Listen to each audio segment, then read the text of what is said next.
It was 2 a.m. in New York. The city lights glowed outside your window when your phone suddenly lit up like a siren. Bitcoin had just dropped sharply in minutes. Not because of a hack, not because of some celebrity tweet, but because missiles flashed across the Middle East sky and officials in Washington hinted that interest rates would stay higher for longer. In that moment, your portfolio, your plans, and your hopes for financial freedom felt the invisible hand of distant forces pulling the strings. Welcome to the real, often dramatic story of how interest rates and global events control the crypto ledger, the unbreakable blockchain behind Bitcoin and the entire digital money world. Stick with me. This might be the most important story you hear this year. Introduction. Imagine the global economy as one giant, powerful river of money. Central banks, especially America's Federal Reserve, control the dams and gates that decide how fast and how freely that money flows. When the gates open, money floods the world. When they close, everything tightens. Crypto, being young and full of energy, feels these changes more than almost any other asset. Today, we're going deep into this human story with real-life examples, what's happening right now in May 2026, and what it means for you. No complicated terms, just clear truth, like we're talking over coffee. Let's start with interest rates, the true puppet master. When rates are low, borrowing is cheap and easy. People and big institutions feel brave. They look for higher returns and pour money into exciting, risky places, like cryptocurrency. Prices often shoot up. But when rates go high, safe investments like government bonds suddenly look attractive. Why risk wild swings in crypto when you can earn steady returns with less stress? Borrowing becomes expensive. Big players pull back, and crypto prices usually fall.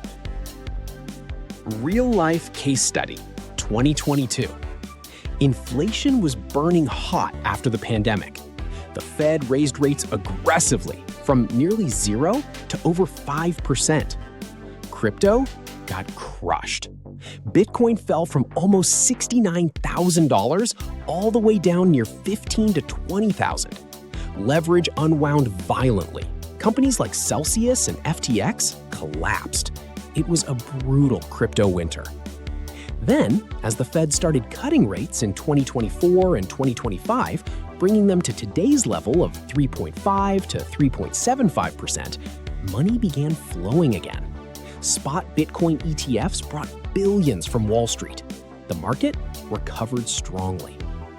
Right now, in May 2026, the Fed is holding rates steady at 3.5 to 3.75%. Inflation is sticky, around 3.8%, and there's real disagreement inside the Fed. No big cuts are expected soon. This higher for longer stance keeps the market cautious. A stronger US dollar also makes Bitcoin more expensive for buyers outside America. That's why one decision in Washington can shake your portfolio in New York or anywhere. Global events, the storms. Crypto doesn't live in its own peaceful digital bubble. It reacts to the real, messy world. Remember COVID-19? Markets crashed in early 2020, crypto included.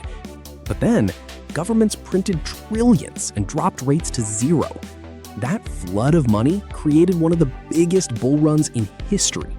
Bitcoin soared as people chased growth and protection against inflation. Now, look at geopolitical shocks.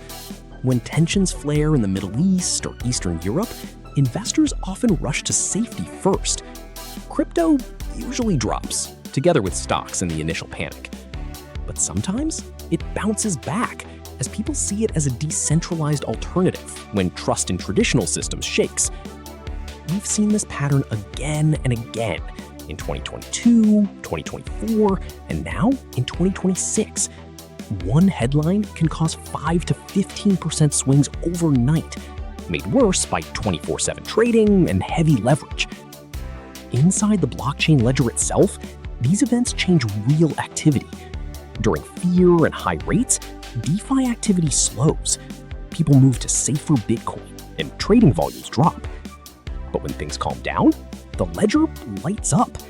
More stablecoins, more real-world assets being tokenized on-chain, more actual usage. So, where are we in mid-2026? Bitcoin is trading around $78,000 to $82,000. It's showing resilience, thanks to institutional money flowing through ETFs and companies holding it right on their balance sheets. This cycle feels more mature than before. Clearer rules, stronger infrastructure, and real bridges being built between traditional finance and blockchain. But it's not the crazy party of 2021. It's a story of cautious growth. Higher rates and global tensions are keeping explosive moves in check, while the underlying technology keeps quietly improving. Here's what you should remember. First, watch the Fed, the strength of the US dollar, and on-chain data, not just price charts. Second, respect leverage. Small macro moves can trigger huge liquidations. Third, think long-term.